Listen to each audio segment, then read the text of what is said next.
Hello, everybody. Coming in for a kind of a unexpected video. I did not really plan on doing this one, but I kind of, after looking over events here and how things are playing out today, I kind of decided it needed to be done and at least mentioned. So I don't intend this to be a super long video. It's a kind of a shorter event, but it's something I feel needs to be addressed given what today is and the lack of stuff that's actually being done for, which I'm quite ashamed that people are not really doing this very well. Anyway, today, I'm sure some people may have noticed, is the 50th anniversary of the Kent State Massacre that occurred on May 4th of 1970, in which the Ohio National Guard opened fire on a bunch of student protesters who were protesting against the Vietnam War, and this killed 4 students and wounded another 9.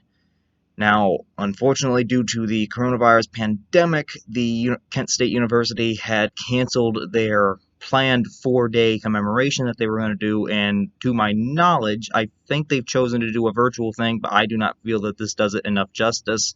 So I also wanted to simply do one here to try to help them out in recognizing this very unfortunate event that occurred. Again, this is hopefully going to be very short, so hopefully we can just get through this rather quickly, but at the same time, pay respect and homage to what happened on that day.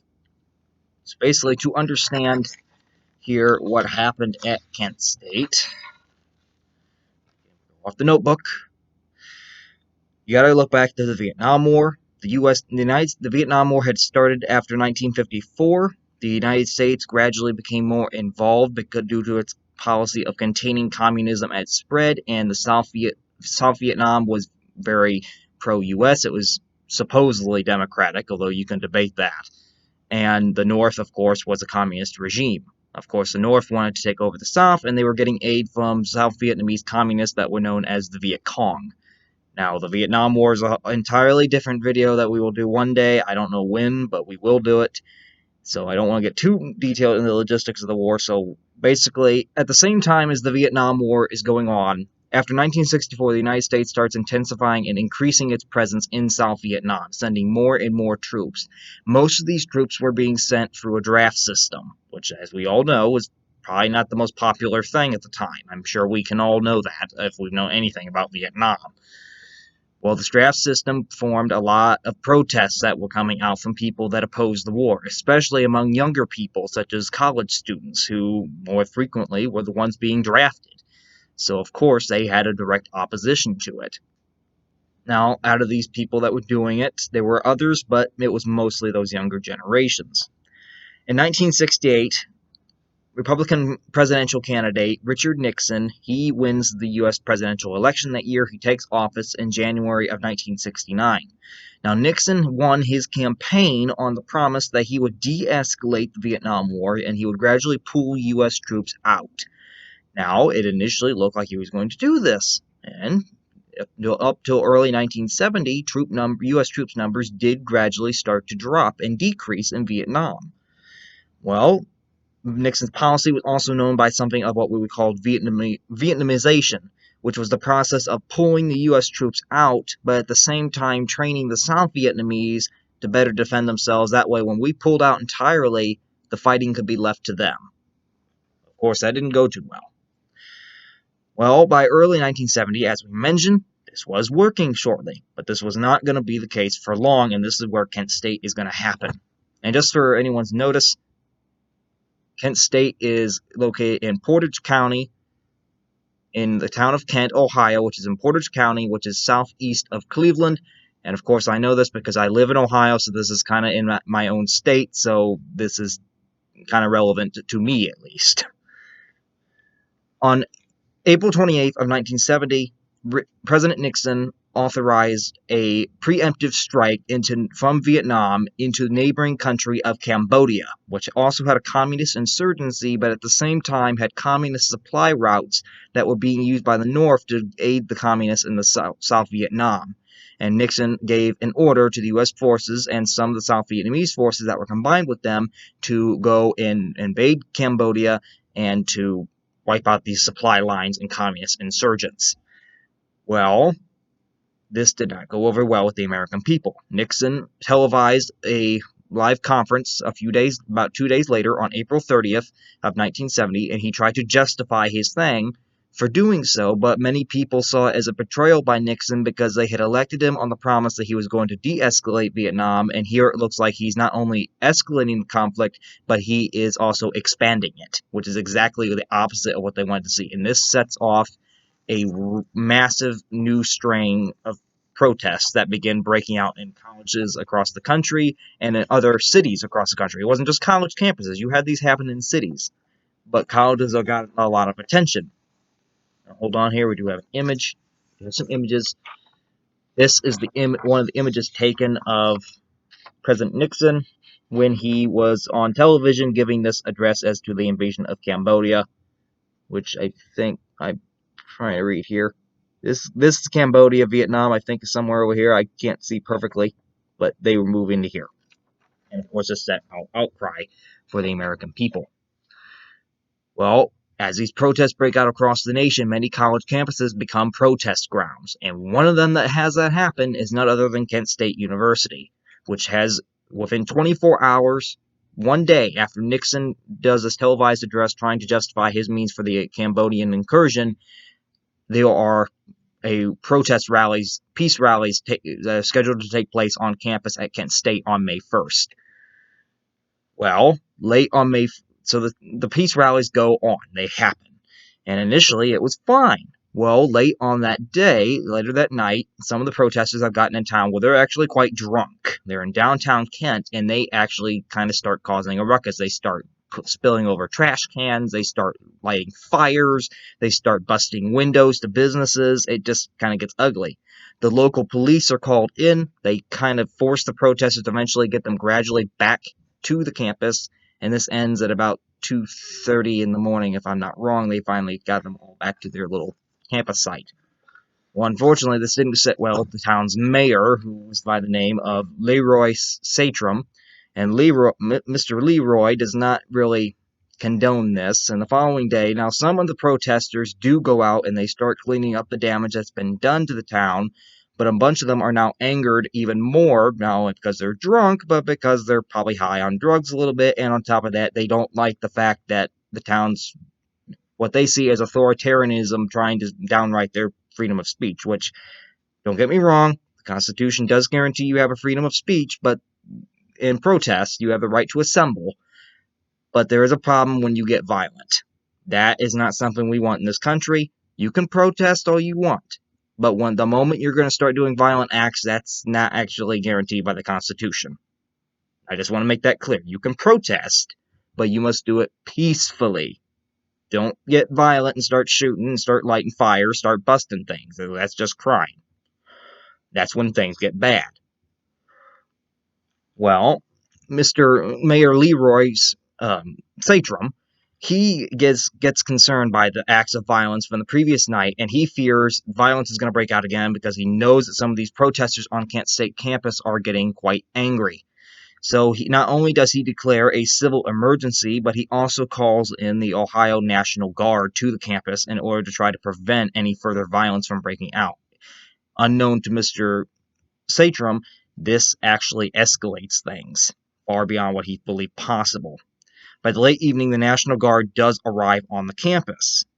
However, by this time, there are around 1,000 demonstrators on the Kent State University campus grounds, and they gather to the ROTC building, which stands for the Reserve Officer Training Corps, which they have I think it was like a military training camp of some type that they have across the country, and this was just their building at Kent. And the students gather around this building, and they actually set it ablaze, and eventually it actually burns down, and we do have the image of that. And that is really what's going to start kicking things off really quickly at Kent. It didn't take long for the fire of mass protests to really start spreading. This is the image of the building after it was destroyed, after it completely had burned down at the campus.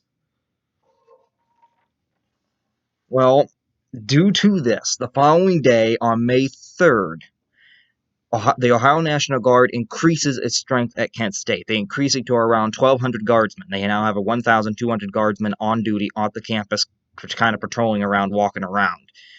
An Ohio governor, Jim Rhodes, who is one of our more controversial Ohio governors and served 4 terms, but that's beside the point. He flies to the campus on a helicopter, and he actually gives a press conference to the press while at the campus. Now, Rhodes, in this press conference, he kind of does 2 things. The one is kind of controversial.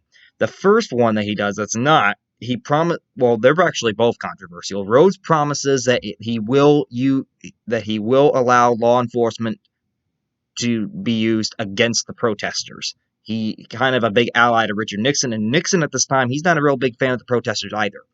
But during this press conference, Rhodes even goes further and says this following statement. Remember, this is his own words, this is not mine. There were some brown shirts and the communist element, and also night riders and the vigilantes. They're the worst type of people that we harbor in America.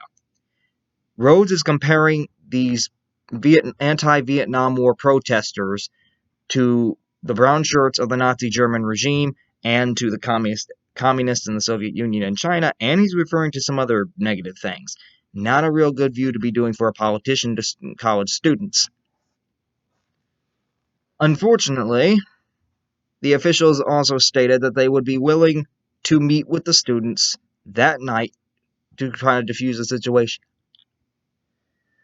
Unfortunately, this does not actually happen. The little authoritarians never get to the thing, and the students unfortunately have a very negative response to this lack of regard. Well, on May 4th, this is where things spill over finally. On May 4th, Governor Rhodes, unfortunately, due to the fact that the protesters are still increasing in their number, they're still getting violent with the National Guard, they're taunting them constantly, and they're not very happy that they're there.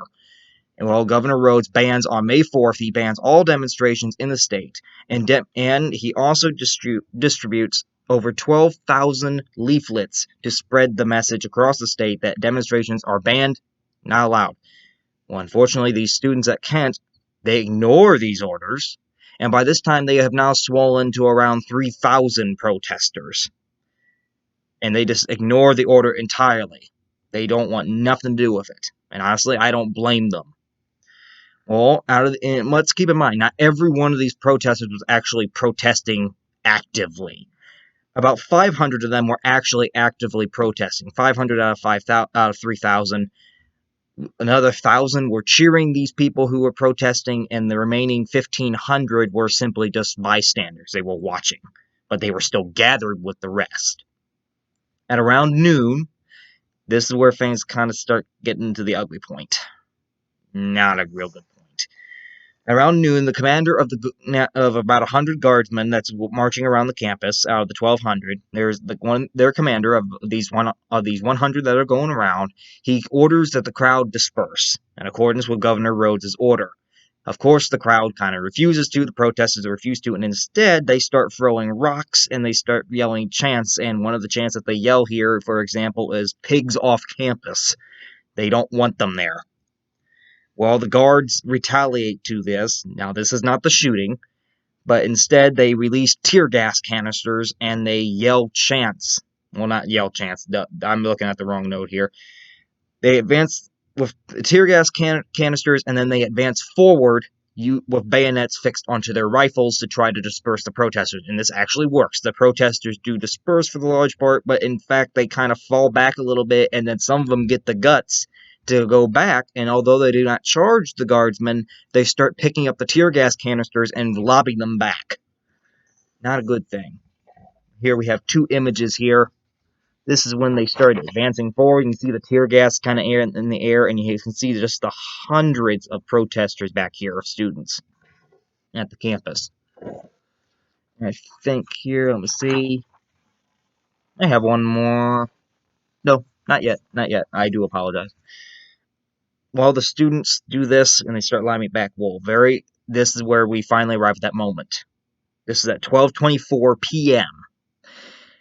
As the troops are heading back around, this group of 100 of the guardsmen, They come over to a hill. Now this hill, to my knowledge, I think is known as Blanket Hill. And all of a sudden, 28 out of the 100 guardsmen, it was only 28, they suddenly turn around and lower to the knee position and start firing their rifles. They fire between 61 and 67 shots. Some of these are fired into the air, just I guess as a warning. Unfortunately, the other half of these are fired directly at the protesters. Remember, these are live rounds. These are not rubber bullets.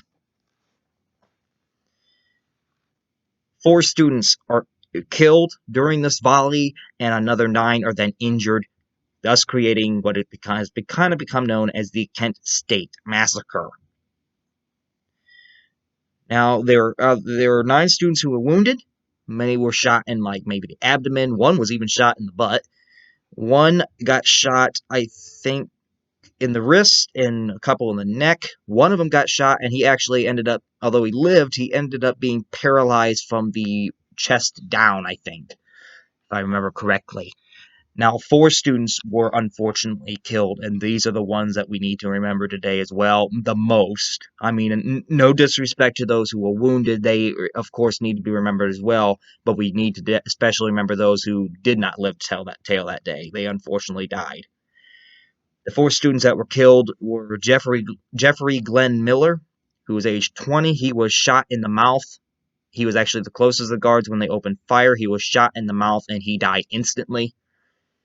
Allison B. Krause, who was age 19, she was shot in the chest, and she died later in the day. William Knox Schroeder, who was also age 19, he also had a chest wound. He died at the hospital later that day while he was receiving surgery to try to save him, and he unfortunately did not make it. And then we had Sandra Lee Schur, I think I'm pronouncing that right. I do apologize if I'm not. She was also age 20. She suffered a fatal neck wound. She died within minutes due to blood loss. These 4 students unfortunately lost their lives. I do have a photo of their headshots here. The ones that unfortunately did not make it that day 50 years ago today. This would be Jeffrey Miller. This is Allison Krause, William Schroeder, and Sandra Schruer. I do apologize. That is a tricky name for me to pronounce. I do apologize if I'm not saying that right. Those, unfortunately, are the ones that we had die today. All the students that had been killed or wounded in general, not just these 4, but all the other 9, they had all been good students. They had all been in good standing with the university. And to even point insult to injury here, out of the 4 that were actually killed here, only Miller and Krause were actually protesting. These 2 were actually protesting. These 2, Schroeder and Schur, they were bystanders. They weren't even actively protesting, and they simply had the unfortunate to be in the line of fire. Now, the guards here, they immediately closed down the university after this happened, and protests across the country also erupt at other college campuses due to this. And eventually, now Nixon is kind of callous when this happens. He really doesn't do nothing. In fact, because he's like I don't care. I mean, I don't like the protest and everything else, but he kind of changes his mind after about a week later. There is another shooting with the National Guard at the Jackson State University in Mississippi on May 15th, and eventually Nixon he gives in a little bit, and he forms the President's Commission of Campus Unrest, which is to investigate both incidents, both at Jackson State and at Kent State in Ohio. Now, the guards that opened fire, of the 28 that fired, they claim that they opened fire because they had been shot at by a sniper. But, here's the catch. No one on that campus that had witnessed the events had even recalled hearing a gunshot before the guards opened fire. I'm sorry, but if you open fire with a sniper rifle, it does make a noise. And I'm pretty sure we would have heard it. So, to all you guardsmen that opened fire, if any one of you is still alive, I think you're guilty in just opening fire in some manner. I mean, if you're guilty, just say it. Don't lie and say, oh, they had a sniper rifle. And back then, I'm not so sure they would have had a sniper rifle. Now, today, if you have that on college campus, I'm not going to say that wouldn't happen, because we have some real nutcases out there that will go that far. We've had that proven in recent decades due to gun incidents. I'm not going to get to the politics of that. But today, that would be a real possibility. But back then, I don't see that as commonly. I'm not saying it couldn't happen, but yeah. Well, anyway, this is the guards' claim, that they were fired at by a sniper, and that's why they opened fire on the protesters.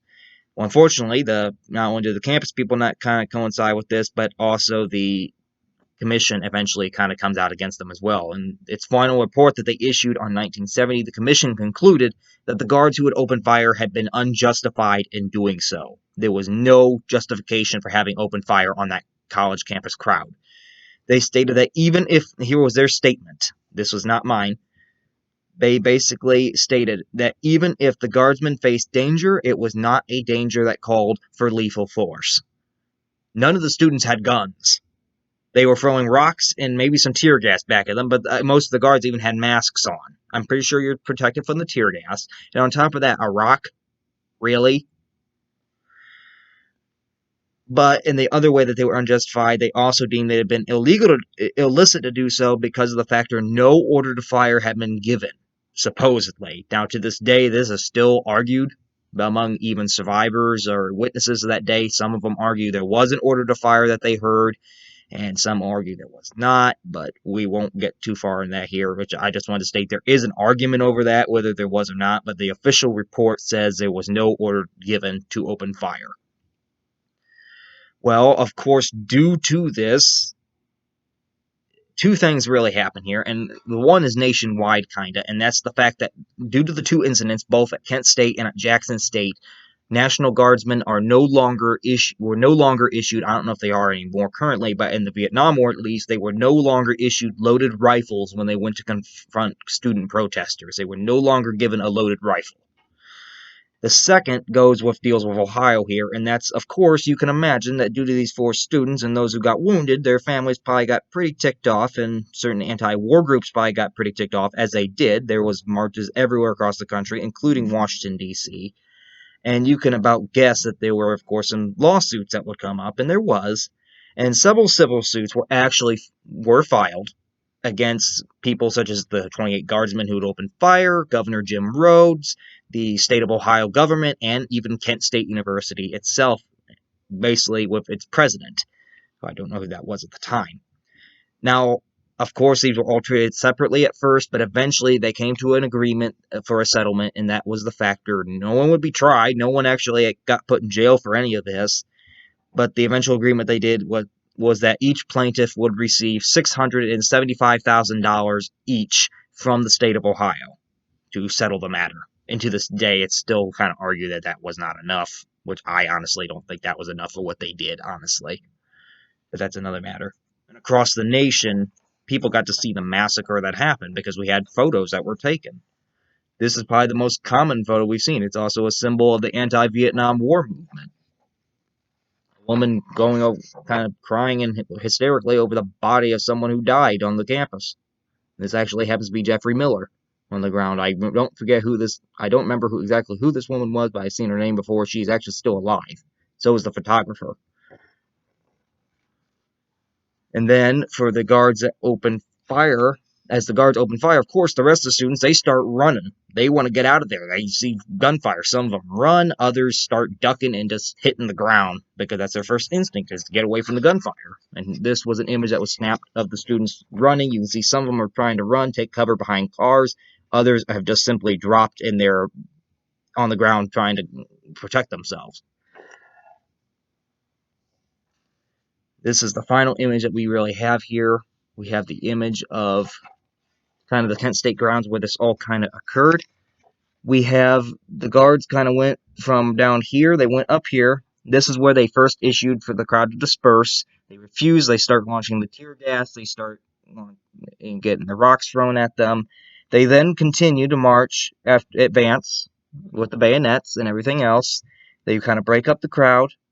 Then they come back here, and when they get to this hill, back here to this hill, that's when some of them turn around and they open fire. in this direction. Of course, like right here's one of the people that died. Here's another one that died. One over here. The bullets could go quite a long ways. It just kind of gives you an instrument of what it was. Now, unfortunately, due to the coronavirus, Kent State has not been able to have anything for this event. Right? I think they did have a virtual thing for it, but they did not be able to have the 4-day commemoration they had planned. So this was unfortunate, but I felt it still needed to be addressed here. And just here for a minute, I would like to do one moment of silence just for those who were either wounded or for the 4 that were killed that day. Just to kind of remember them here momentarily.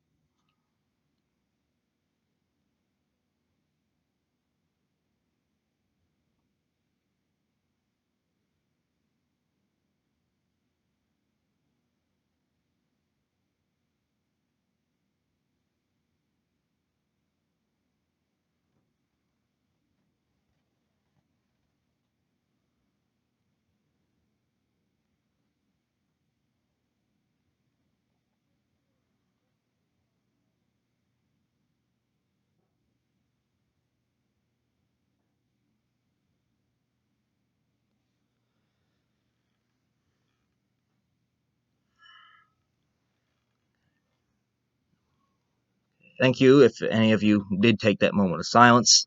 At least I did, but it's up to you if you chose to or not. But basically, also to kind of finish this off here, after the Kent State Massacre, it definitely kind of pressed even more pressure on the Nixon administration to kind of get out of Vietnam, and the protests did increase. And eventually, 3 years later, in 1973, all U.S. troops were withdrawn. And of course, this didn't work out too well because we tried to negotiate a peace with the South, between the North and the South Vietnamese, but unfortunately, this broke in 2 years, and then the South actually fell. Vietnam became united and communist like it is today.